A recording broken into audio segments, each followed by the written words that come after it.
چی خاڑو بیگی مبادن کی پری روحونا دیر خدمات کوي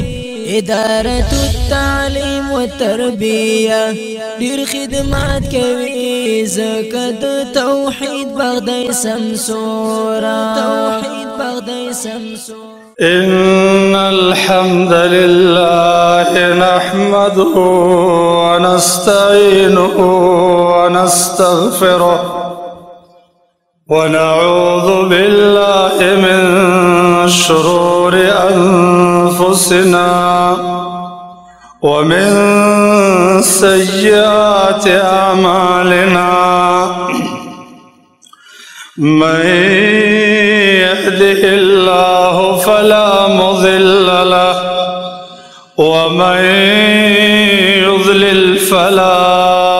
هادي له وأشهد أن لا إله إلا الله وحده لا شريك له وأشهد أن محمدا عبده ورسوله يا أيها الذين آمنوا اتقوا الله حق تقاته ولا تموتن إلا وأنتم مسلمون يا أيها الناس اتقوا ربكم الذي خلقكم من نفس واحدة وخلق منها زوجها وبث منهما رجالا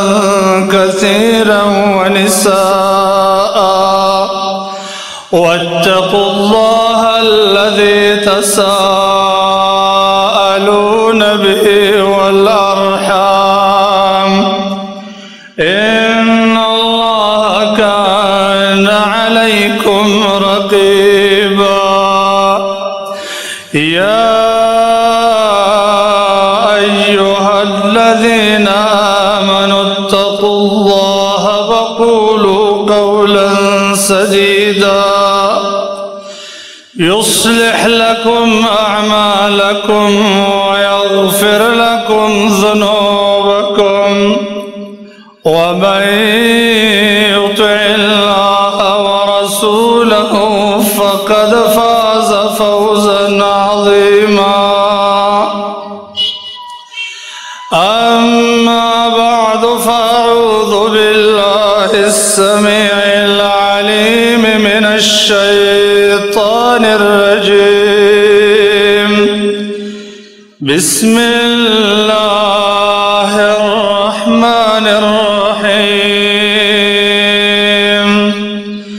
ألف لام را كتاب أنزلناه إليك لتخرج الناس من الظلمات إلى النور بإذن ربهم إلى صراط العزيز الحميد ډیرو قدرمنو عزتمندو مسلمانانو ورونو یقینا چې د ډېرې خوشحالۍ او لوی تسلی خبره دا ده چې په دې پرفتن دور کې چې انسانان د خواهشاتو شکار د کفارو د قسم قسم دسیسو شکار خلق د دنیا قسم قسم زیب و زینت شکار کړي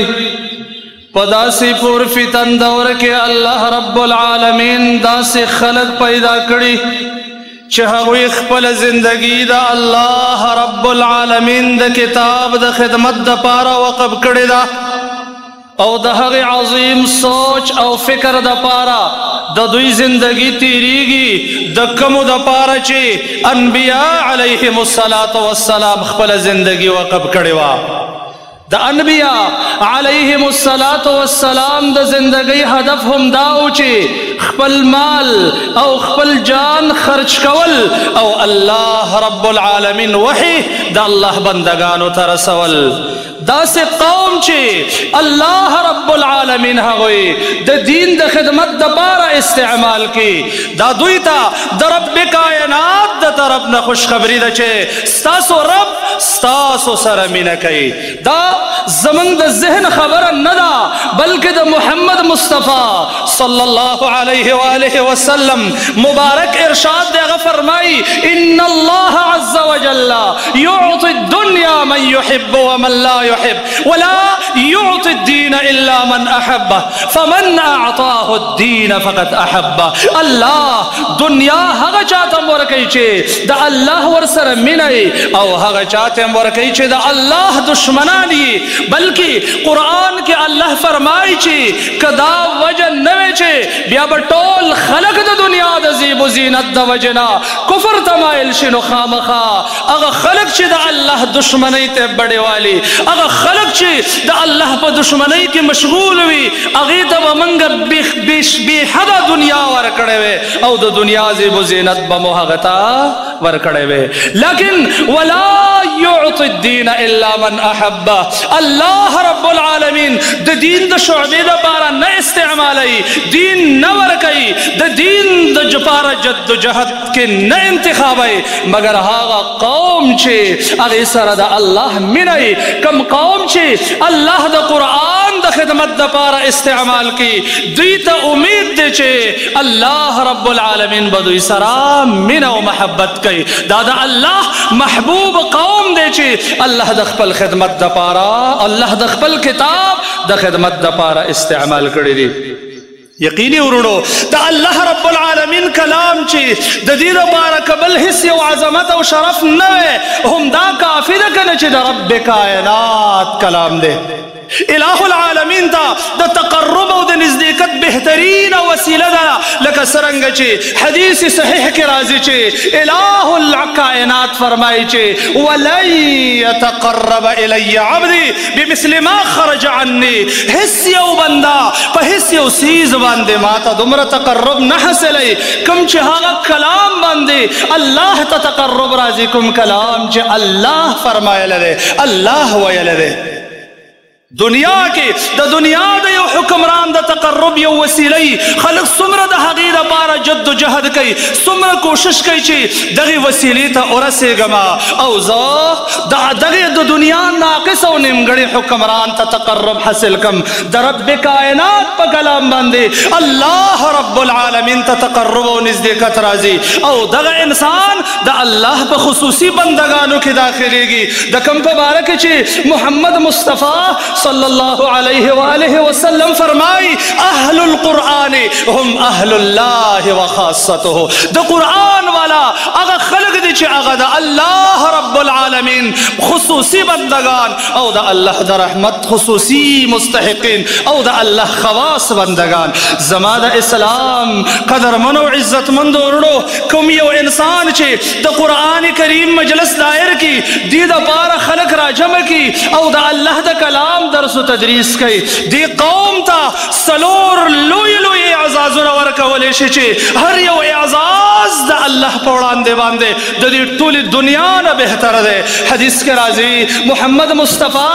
صلی الله علیه و آله وسلم فرمائی وما اجتمع قوم فی بیت من بیوت اللہ یتلون کتاب اللہ ویتدارسونه فیما بینهم الا نزلت علیہم السکینہ وغشیتهم الرحمہ وحفتهم الملائکہ وذکرهم اللہ فی من عنده. یو قوم دا قوموننا دا اللہ رب العالمین دا کوروننا یو کور کی نرا جمع کی گی چی اگوی دا اللہ رب العالمین کلام لولی دا اللہ کلام خپل مابین کے درس کئی مگر دوی تسلور اعزاز ورکولی شی چی ہر یو اعزاز دا دی ٹولی دنیا نا بہتر دے. اولین اعزاز دا انسانانو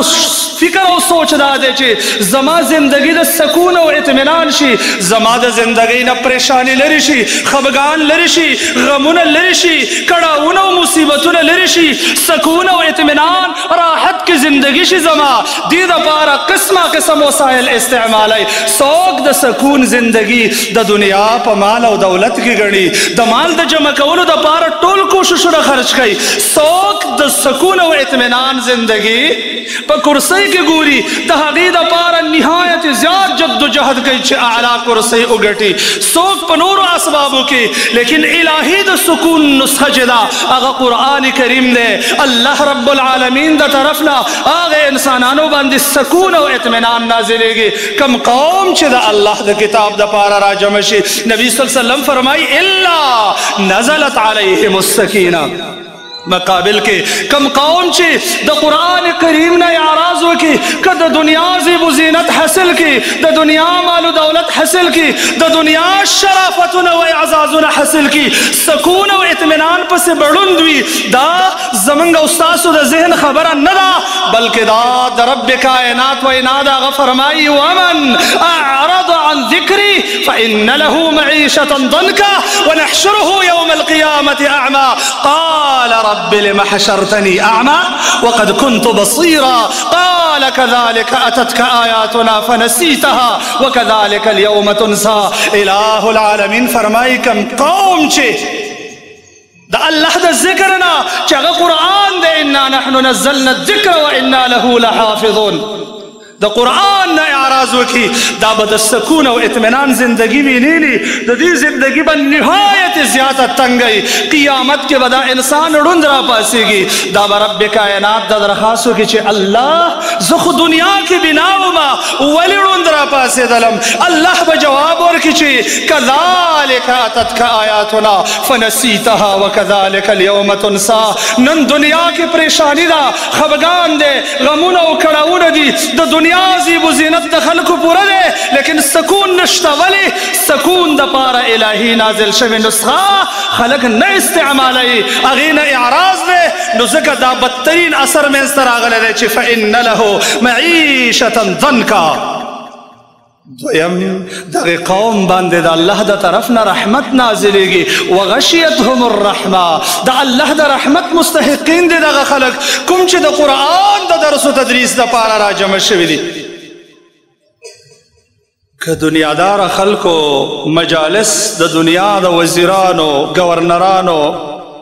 د دنیا د بادشاهانو سره دي الله قرآن والاو دپاره یو ملګري مقرر کړي دي چې دنیا د هغې ملګرو د ملګرتوب حاصلولو نه عاجز ده هغه ملائکة الکرام د رب العالمین ملائکو سره د دوی مجلس دی النبي صلی الله علیه وسلم فرمایي وحفتهم الملائکه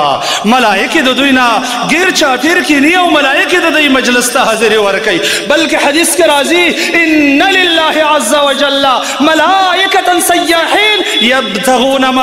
مجالس الذکر د الله رب العالمین ګرځېدونکې ملائکې دي په مخ د ځمکه باندې د الله د کتاب او د الله د حمد و ثنا او د ذکر مجالس لټوي چې یو ځای کې پیدا کړي نورو ملګرو ته آواز وکړي هلموا الی بغیتکم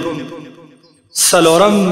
اعزاز داده که د دنیا وزیران حکمرانان گورنرانو تذکره د دنیا په میډیا باندې کېږي اخبارات او مجلاتو کې د هغې نوم راځي اله العالمین د دغه انسان چې د قرآن دپاره زندگی ورکړې ده دنیا کې خلکو باندې پټ دی د دنیا زیب و زینت ورته حاصل نه دی د دې تذکره الله رب العالمین په ملای اعلی د ملائکو کې کوي وذکرهم الله فی من عنده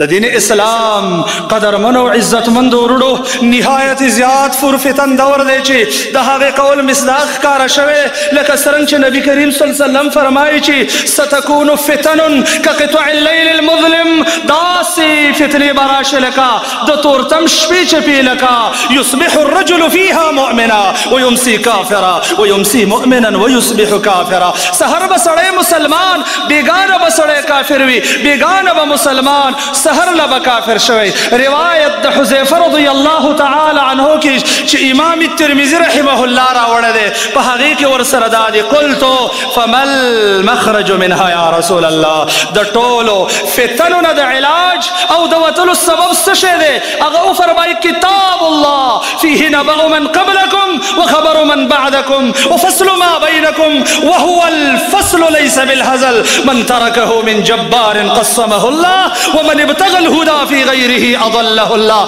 دا الله کتاب دا ټولو فتنو نه د نجات سبب دی. دی روایت کې د سند په لحاظ سره لږ کلام دی لیکن قرآن تایید کوي چې لتخرج الناس من الظلمات الى النور. قرآن کریم د نزول هدف هم دا دی چې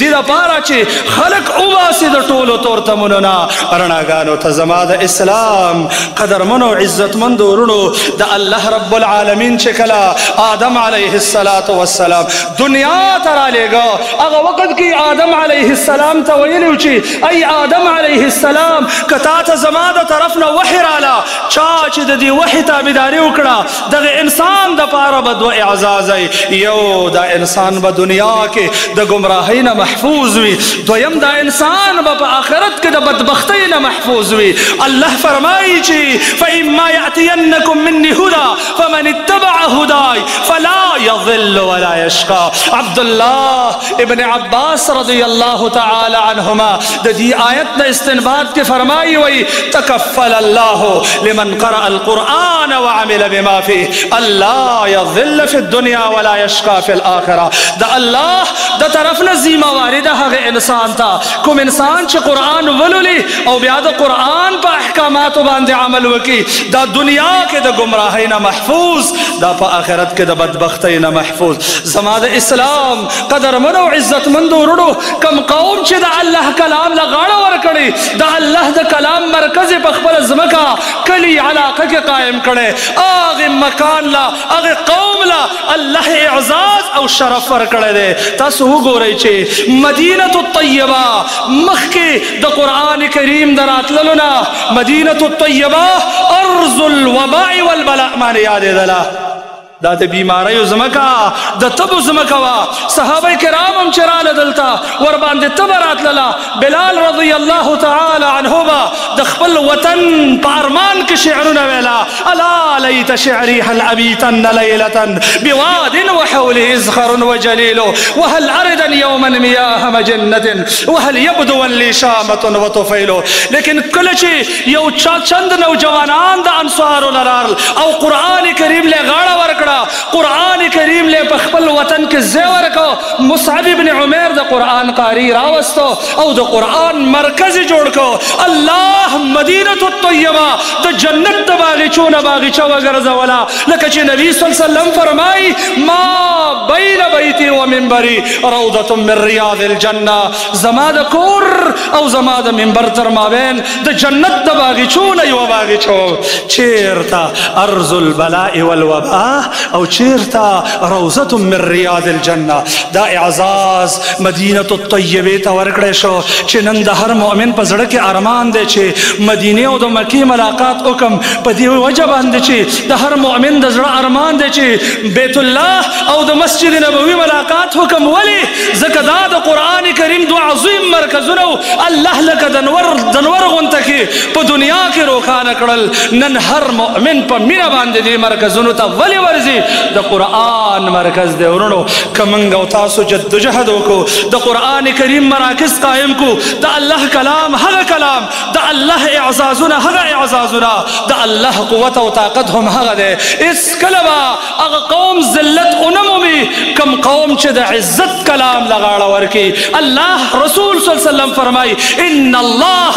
يرفع بهذا الكتاب اقواما ويضع به آخرین. الله رب العالمین په دې قرآن باندې قومونه سر بلنده کوي او کم قوم چې د قرآن خلاف کړی دی هغه ذلیله کوي. نو ورونو پکار دا ده په خپل زندګۍ کې د زندګۍ اهم هدف دا وګرځو چې خپل ژوند به په قرآن او سنت قیمت وکړو. د قرآن او سنت درس و تدریس وکړو. د قرآن او سنت د مرکزونو د قایمولو دپاره به جان او مال خرج کوو. د دې دپاره به قسم قسم کوششونه کوو. موږ ورته محتاج یو. الله او د الله کتاب موږ ته محتاج نه دی بلکې الہ العالمین د ټول قوم ته یو دمکې ورکوي او فرمایي وان تتولوا یستبدل قوم قوما غيركم ثم لا يكونوا امثالكم. کتاسو دا الله د دین د خدمتنا اعراض وکړو، الله به نور قوم راولي، هغه به ستاسو غونته کې نه یو قوم د الله په کلام باندې کفر وکړو.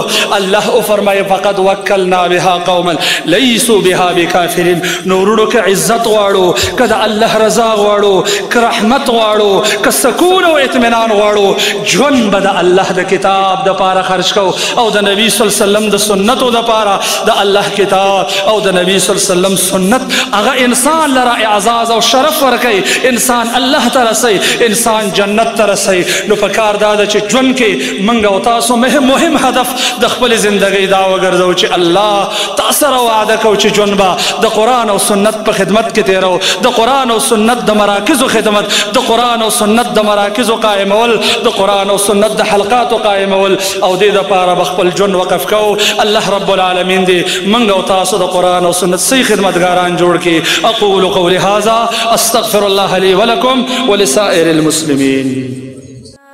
زمون خلی اداره زمون خلی اداره زمون